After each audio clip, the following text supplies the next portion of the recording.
Bienvenido a un nuevo video. En esta ocasión te enseñaré a editar tus fotos para que consigas un resultado como este.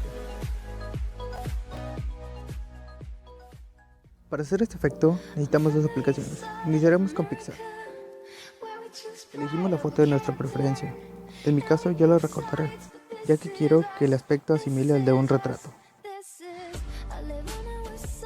Una vez elegido el tamaño de nuestra preferencia, nos dirigimos a la opción dibujar.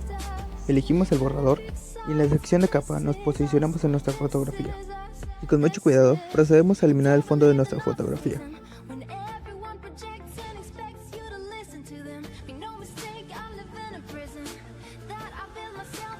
Este proceso nos puede tomar mucho tiempo, así que les sugiero que tengan paciencia.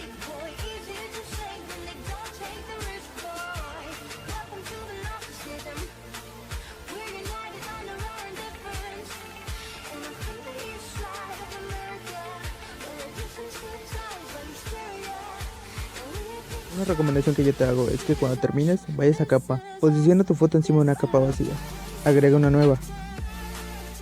En la capa inferior selecciona una fotografía en blanco. Ajusta el tamaño de la fotografía. Ve a capa y selecciona tu foto. Esto te ayudará a ver los sobrantes que quedarán, además de que te ayudará a corregir errores en el proceso de borrar y le dará a tu fotografía un aspecto más limpio. Una vez terminado, solo elimina la capa de abajo. Posiciona tu foto encima de la capa vacía. Sobre esta misma selecciona el pincel, elige el color que más te guste y traza una línea sobre la foto. Dirígete hacia el apartado de capas, da clic en los tres puntos y selecciona transformar. Ajusta el tamaño de la fotografía, este será nuestro fondo. Agrega una nueva capa vacía. En el apartado de color deberás escoger dos colores. Mi primer color será el rojo. Procedemos a trazar una línea con este color. Mi segundo color será el azul. De la misma manera trazamos una línea.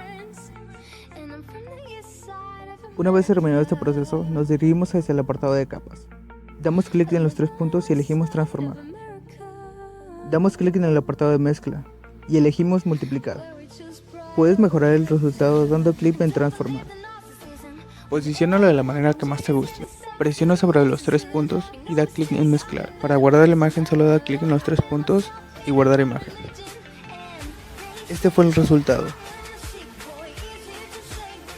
La segunda aplicación que utilizaremos será Lightroom. En este proceso solo estaré modificando algunos parámetros, ya que considero que pueden variar según cada fotografía. Déjame saber en los comentarios tus dudas, opiniones e ideas. Espero te haya gustado. Sin más por decir, nos vemos en el próximo video.